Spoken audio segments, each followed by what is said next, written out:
어쨌든 이처럼 그리스는 고대 사회 치고 굉장히 자유롭고 독립심이 강했고 인권도 어느 정도 존중했던 그런 문화가 형성되었던 것은 사실이었습니다. 딱 한 나라를 제외하고 말이죠. 그 나라가 어딘지 아시겠죠? 이런 부분은 개인적으로 이 춘닥터 같은 경우에는 확실히 인권 침해라든지 인간의 존엄성이 훼손되는 부분이 있는 것이 아니었을까. 물론 고대 사회에는 언제나 그런 부분이 있었지만 스파르타는 특별히 부분이 있었던 것 같아요.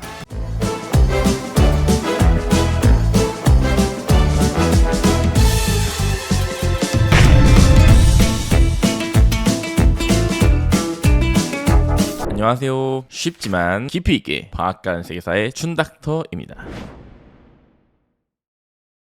지난 시간에는 고대 암흑기와 고졸기라고 불리우는 아르카익 시대에 관해서 살펴보았습니다. 1편에서 다뤘던 그리스 최초의 문명이라고 할 수 있는 에게 문명이 멸망당한 다음에 찾아온 시대가 바로 고대 암흑기 시대죠. 일단 이 시기는 기록이나 역사적 흔적을 찾아보기가 굉장히 힘든 시기였습니다. 마치 역사가들 입장에서는 그 시대가 정말 칠흑 같은 어둠처럼 잘 보이지도 않고 추측도 하기 힘들었던 그런 시대였겠죠. 그렇기 때문에 그 시대를 바로 고대 암흑기 라고 불렀던 것입니다. 하지만 밤이 지나면 무엇이 찾아올까요? 새벽이 찾아오기 마련이죠. 고대 암흑기 역시 언제까지나 계속 지속되지만은 않았습니다. 결국 400년 정도의 시간이 흐르면서 다시 문명은 기지개를 펴기 시작하는 것이죠. 새벽과 같이 찾아왔던 기지개를 폈던 이 시기를 바로 고졸기, 즉 아르카익 시대라고 부르게 되는 것입니다. 아르카익이란 뜻은 미술에서 쓰이는 용어인데요. 아직 좀 거칠고 투박하다 이런 뜻으로 해석을 하시면 될 것 같습니다. 그리고 이 시기부터 그리스는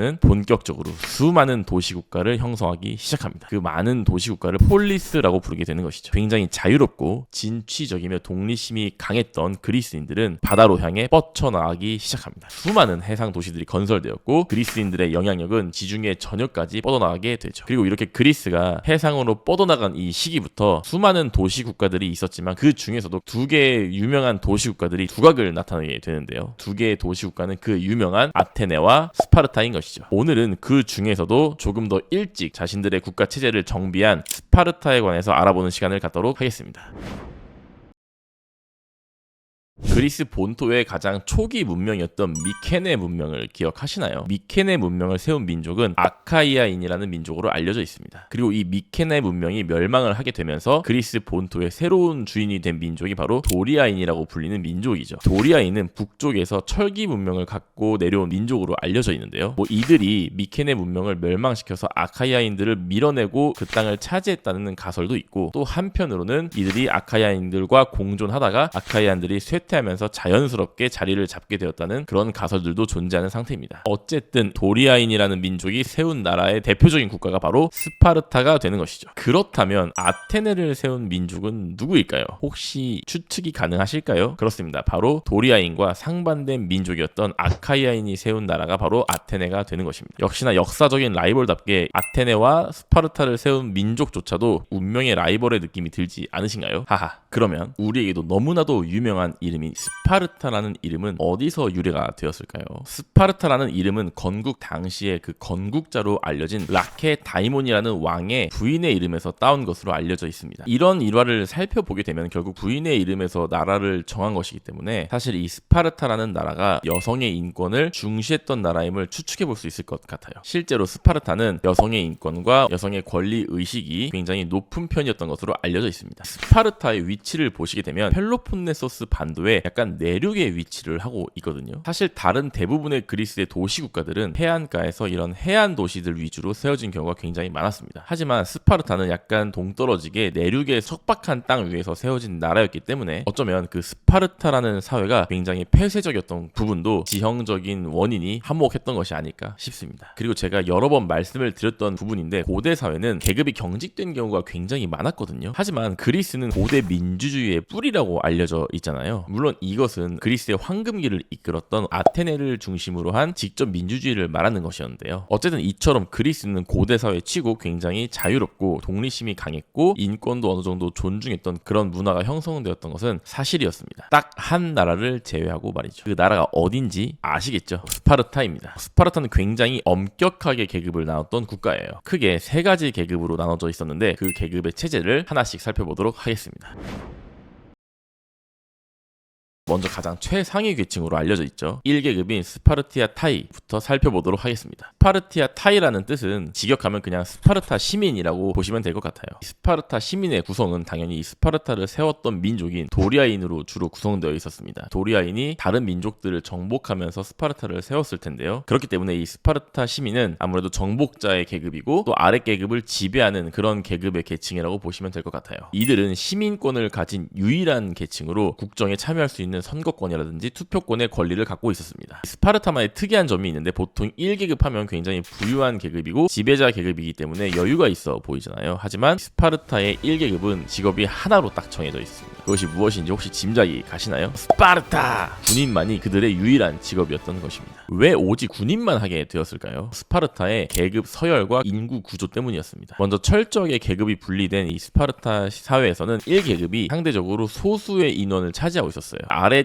계급들이 훨씬 더 인구수가 많았기 때문에 언제나 반란의 위험이 도사리고 있었거든요. 철저하게 자신들이 신성한 민족이다, 선민의식을 갖고 있었던 스파르타 시민들은 아래 계급을 철저하게 억눌러야만 했습니다. 그들은 강력한 힘을 가진 군인으로서 자신들의 힘을 과시할 필요가 있었던 것이죠. 두 번째 계급은 중간 계급으로 알려진 페리오이코이라는 계층이었습니다. 이들은 주변인이라는 별칭을 갖고 있었는데요. 역시나 그들의 별칭답게 1계급이었던 스파르타 시민들의 필요한 물품이나 생필품을 조달하거나 생산하는 그런 역할을 맡고 있었던 계층입니다. 당연히 이들의 직업은 수공업이라든지 상공업, 무역 등의 경제적 활동을 주로 담당하게 되었던 것이죠. 일단 이 계층의 핵심은 경제적인 자유가 어느 정도 보장이 되었다는 것인데요. 아무래도 1계급인 스파르타 시민들에게 물품들을 조달하기 위해서는 상공업 같은 거에 능해야 했잖아요. 그래서 직업의 자유도 경제적 활동에 의해서 선택의 자유가 주어졌고 이동이라든지 결혼이라든지 이런 것들도 자유가 확보되었던 그런 계층으로 알려져 있습니다. 이게 사실 우리한테는 굉장히 당연한 얘기인데 제가 왜 이런 것들을 강조하냐면 스파르타는 정말로 엄격한 사회였기 때문에 이런 자유가 보장되는 것도 사실 쉬운 일이 아니었기 때문이에요. 이들은 재산을 축적하는 것도 가능했던 계층입니다. 나중에 또 나오게 되겠지만 이 스파르타는 사회주의적인 면을 띠는 그런 사회로 체제를 확립하게 되거든요. 페리오이코이의 경제적인 자유와 사유재산을 어느 정도 확보할 수 있었던 부분들은 페리오이코이만의 장점이라고 할 수 있을 것 같아요. 그리고 이들은 전쟁 중에도 가장 중요한 군사 전력이었던 1계급인 스파르타 시민들을 돕는 보조병의 역할을 했다고 알려져 있습니다. 그리고 마지막 제 3계층은 헬롯이라고 불리는 국가 소유의 농노 계층입니다. 이들은 1계급인 스파르타 시민들에게 정복을 당했던 피정복인에 해당을 하게 되는 것으로 알려져 있어요. 기본적으로 하는 일은 농사와 목축, 식량을 생산하는 역할을 맡고 있었고 간단한 옷을 만드는 그 정도 수준의 가내 수공업은 가능했던 것으로 알려져 있습니다. 결국엔 이 1계급인 스파르타 시민들의 밥을 먹여 살리는 식량 제공에 주된 역할을 했던 그 농노라고 할 수 있는 것이죠. 이들은 국가 소유였기 때문에 결국은 토지도 딱 정해서 그곳에서만 너는 농사를 해라 이렇게 명령을 받는 그런 시스템이었고 당연히 이동의 자유도 없었다고 볼 수 있을 것 같아요. 저는 사실 잔인하다고 생각이 드는 면도 있는 것인데 이들이 대는 또 이어야 되잖아요. 왜냐하면 농노가 지속적으로 또 생산이 되어야 되기 때문에 결혼의 자유는 또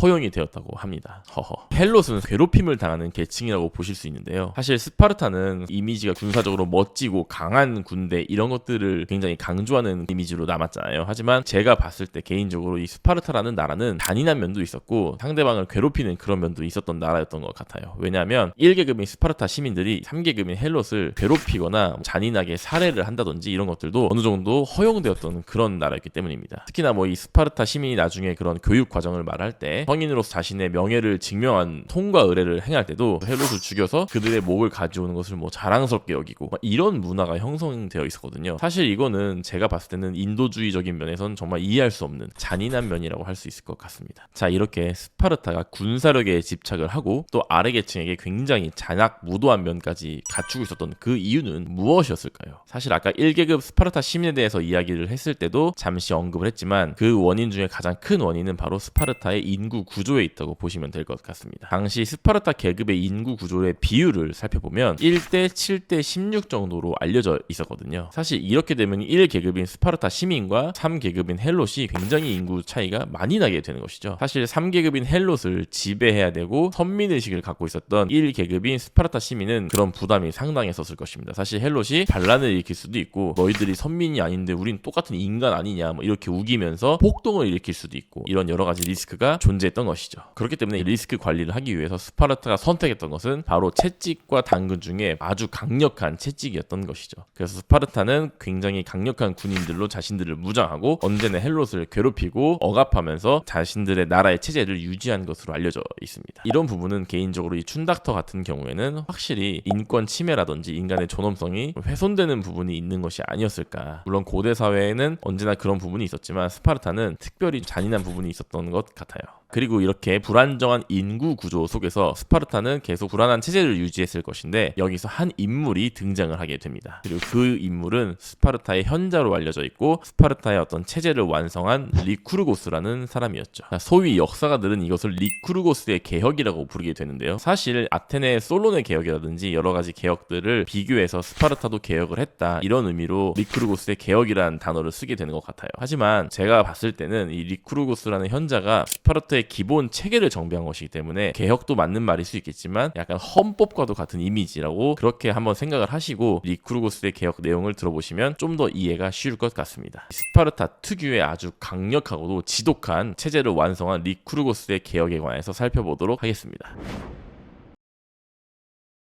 리쿠르고스가 확립한 정치 체제를 한번 살펴보도록 하겠습니다. 스파르타는 두 명의 왕이 존재를 하는 시스템이었는데요. 이것은 아마도 스파르타가 건국 당시에 두 개의 부족이 합쳐지면서 나라를 건국하는 그런 과정이 있었다고 해요. 두 부족의 대표인 왕이 두 명의 왕으로 공존하는 시스템을 갖추게 되었던 것 같습니다. 그리고 여기서 중요한 것은 이 왕의 역할이 보통은 정치적인 권력을 갖고 있잖아요. 하지만 스파르타 같은 경우에는 왕이 정치를 간섭하는 것이 아니라 오직 군사 지휘를 주로 담당했다고 알려져 있어요. 두 명의 왕이 거의 군대의 총사령관이 되게 되는 것이죠. 두 명의 왕이 약간의 장점이 있는데 전쟁 중에 한 명의 왕이 사망을 하게 되면 또 다른 왕이 나와서 지휘를 할 수 있었기 때문에 이런 군사 지휘 체계에서도 두 명의 왕 시스템이 나쁘지 않았던 것으로 알려져 있었습니다. 그렇다면 실질적인 정치는 과연 누가 담당을 했냐? 장로회의라는 기구에서 담당을 했었습니다. 장로회의라는 기구는 현대사회에서 상원의 개념과도 비슷하다고 보시면 될 것 같아요. 먼저 이 장로회의의 구성원은 60세 이상의 성인 남자 28명으로 이루어져 있었습니다. 28명에 두 명의 왕 아까 있었잖아요. 그 왕이 합쳐지면서 총 30명이 장로회의를 구성하게 되는 것이죠. 보통 두 명의 왕은 아까도 말씀드렸듯이 전투에 집중하는 역할을 했기 때문에 28명들의 장로가 실질적인 정치에 굉장히 많은 관여를 했었습니다. 그리고 상원 역할이 있으면 하원 역할도 있었겠죠. 하원 역할을 담당했던 기구는 바로 시민회의라고 불리우는 기구였습니다. 이 시민회의라는 기구는 30에서 60세 사이 군역을 종사할 수 있는 젊은 남자들을 말하는 것인데 당연히 스파르타 시민권을 가진 1계급만 포함이 되어 있었습니다. 이들의 역할은 스파르타의 중대사가 있었을 거 아니에요. 전쟁을 하자, 아니면 정말 중요한 외교적인 이슈가 있다, 이럴 때 시민들이 다 같이 모여서 거수로 찬반을 표명하는 그런 역할을 했던 것이 바로 시민회의라고 할 수 있겠습니다. 그리고 마지막으로 약간 특이한 기구가 있는데 감독관청이라고 불리우는 기구였습니다. 이곳은 이 5명의 에포로이라고 불리우는 감독관들로 이루어져 있는 기구인데요. 이들의 감독관의 권력은 굉장히 막강해서 정치나 장로회의라든지 왕이라든지 이런 전반적인 정치와 행정을 감시하고 간섭할 수 있는 그런 권력을 가진 집단이었습니다. 국정 운영에도 어느 정도 참여를 해서 그 부분들을 조율도 할 수 있고 지적도 할 수 있고 이런 역할을 했던 기구로 알려져 있어요. 5명의 감독관은 매년 민회에서 투표로 선출되었고 재임도 불가능했기 때문에 평등한 구조로 돌아갔던 면을 확인해 볼 수 있습니다. 간단하게 정리를 해보면 먼저 2명의 군사적인 작전만을 수행하는 왕, 정책을 입안하고 주요 의결권을 갖고 있는 마치 상원과도 같은 역할을 했던 28명 플러스 왕 2명의 30인 장로회의, 국가 중대사 경우에 찬반에 참여했던 시민권을 가진 30세에서 60세 젊은 남자들이 포함되었던 시민회의, 하원의 역할을 하고 있었죠. 마지막으로 전반적으로 권력을 견제하고 감시할 수 있었던 아주 강력한 권력을 가지고 있었던 5명의 감독관을 지닌 감독관청, 이렇게 4개의 기구가 서로 견제와 균형을 이루면서 스파르타 정치 체제는 어느 정도 안정을 이루게 되었던 것으로 알려져 있어요. 사실 이 스파르타의 정치 체계는 특이한 정치 체제라고 볼 수 있는데요. 왜냐하면 뭐 한 명의 왕이 독점을 했던 것도 아니고 2명의 왕인데 2명의 왕은 군사만 실행을 하게 되고, 그러면 장로회의가 있으니까 뭐 소수 엘리트 체제냐, 뭐 과두정이냐, 근데 이렇게 말하기도 사실 좀 애매한 부분이 많이 뒤섞여 있는 형태거든요.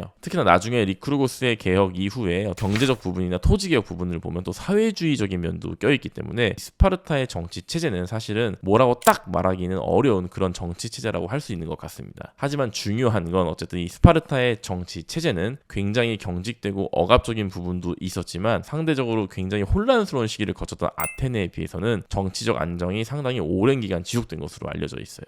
그리고 리쿠르고스의 개혁으로 또 유명한 것이 바로 토지 개혁입니다. 토지 개혁은 상당히 파격적인 개혁이었는데요. 먼저 리쿠르고스는 이 스파르타의 토지를 모두 나라의 소유로 바꿔버립니다. 사실 이것은 굉장히 어려운 일이라고 저는 개인적으로 생각을 하는데요. 왜냐하면 토지는 즉 부동산을 말하잖아요. 인간은 예로부터 땅을 굉장히 귀중한 자산으로 사실 여겨왔습니다. 농사를 짓기 위해서도 필요한 땅이었고 지금도 사람들이 살기 위해서 또 집을 짓거나 땅의 가치는 정말 무궁무진하잖아요. 굉장히 귀중한 자산이라고 할 수 있겠죠. 그렇기 때문에 당시 스파르타 역시도 땅을 갖고 있는 귀족이나 어떤 부자들이 분명히 있었을 것이잖아요. 근데 이런 토지를 모두 환수해서 국가가 소유한다? 그러면 땅을 쟁취해낸 그런 부자나 귀족 입장에서는 자신의 땅을 빼앗기는 그런 기분이 들었겠죠. 그래서 분명히 어떤 내홍이라든지 반발이 있었을 것입니다. 어쨌든 스파르타는 이 토지의 국가 환수를 성공을 하게 되고 이런 모든 토지를 국가가 소유하게 되어서 재분배를 하는 데까지도 성공을 했던 것으로 알려져 있어요. 그래서 스파르타는 이 국가가 소유하게 된 토지를 스파르타 시민들에게 모두 공평하게 인구 수대로 나눠줬던 것으로 알려져 있습니다. 근데 여기서 재밌는 점은 이 토지를 나눠줬던 대상이 바로 오직 1계급인 스파르타 시민에게만 해당되었던 것이죠. 사실은 어떻게 보면 토지를 모두 국가가 환수해서 나눠주고 똑같이 분배하는 그런 형태는 현대사회에 있어서 사회주의 개념과 굉장히 유사하잖아요. 하지만 스파르타 같은 경우는 이런 사회주의적인 정치적인 이념이 오직 철저한 계급주의 사회인 1계급에게만 해당되었다는 것은 굉장히 좀 특이한 점이라고 저는 생각이 드는 것 같아요. 그리고 이런 사회주의적이고 평등주의적인 모습은 의식주에서도 나타나게 됩니다. 그래서 리쿠르고스 같은 경우는 모든 스파르타 주택, 집을 획일화된 형태로 비슷한 크기의 비슷한 형태로 짓게 합니다. 가구라든지 의복, 생필품 역시도 통일된 단일화된 그런 스타일로 만들게 하여서 모든 스파르타 시민들이 결국은 비슷한 집에서 비슷한 옷을 입고 비슷한 물건을 쓰면서 살게 되는 것이죠. 이것은 굉장히 평등을 중요시하는 그런 사회라고 볼 수 있는데요. 하지만 역시나 우리는 다 알고 있듯이 이렇게 너무 평등에만 집착을 하게 되면 인간 특유의 어떤 경쟁심이라든지 욕심, 능력대로 보상을 받는다. 이런 부분에서는 채워지지 못하는 부분이 또 있었겠죠. 그런 부분에서는 단점도 갖고 있었던 그런 스파르타의 정치 체제라고 할 수 있습니다. 그리고 세 번째는 화폐 개혁입니다. 리쿠르고스는 스파르타에 통용되는 화폐를 무거운 철제 화폐로 바꿨다고 알려져 있는데요. 도대체 왜 무거운 철제 화폐로 바꿨을까요? 그것은 바로 화폐의 유통을 줄이기 위함이었습니다. 사실 당시 고대 사회에 화폐로 인정받았던 물질은 귀금속이었던 금이나 은으로 알려져 있었거든요. 다른 나라와 무역을 한다든지 그런 유동성을 확보하기 위해서는 금화나 은화가 주로 쓰였던 것으로 알려져 있어요. 하지만 이렇게 운반도 어렵고 무거운 값어치도 떨어지는 이런 철제 화폐를 쓰게 되면 국제사회에서는 그런 것들을 받아주지 않게 되겠죠. 아니 이걸 지금 돈이라고 가져온 거임? 무거운 철제 고물덩이를 누가 돈으로 받아주나? 나 원참 당신네와 거래 안 하겠소. 이렇게 점점 국제 무역이라든지 유통이 점점 줄어들게 되겠죠. 그리고 이렇게 됐을 땐 결국 사치품이나 고가의 사치를 조장하는 그런 물품들도 들어오지 못하게 되고 정말 꼭 필요한 생필품들을 자급자족하면서 살 수밖에 없게 되는 그런 형태가 되는 것입니다. 자, 어쨌든 이렇게 토지 개혁과 경제적 평등을 주창했던 이런 리쿠르고스의 개혁으로 인해서 외부로 유입될 수 있는 그런 자본주의의 가능성도 차단이 되고 스파르타는 일종의 폐쇄적인 사회를 유지하면서 모두가 약간 비슷한 생활을 유지하게 되는 것이죠. 오늘은 이렇게 스파르타의 특유의 정치 체제와 굉장히 엄격하고도 절제된 사회, 한편으로는 좀 잔인한 면이 있는 그런 스파르타의 이면을 들여다보는 시간을 가졌습니다. 리쿠르고스의 개혁, 리쿠르고스의 헌법 이후에 전반적인 체계를 완성한 스파르타는 그 이후에 아테네와도 굉장히 다른 길을 걷는 것으로 알려져 있어요. 자, 다음 시간에는 이 스파르타에서 가장 유명한 스파르타식 교육, 스파르타식 양육 방식 이런 것들에 대해서 전반적으로 알아보는 시간을 갖도록 하겠습니다. 스파르타 나라가 얼마나 지독하고 이질적이고 특이한 나라였는지를 살펴보는 시간이 될 것 같습니다. 그럼 구독과 좋아요 잊지 마시고 다음 시간에 또 즐겁게 만나도록 하겠습니다. 안녕.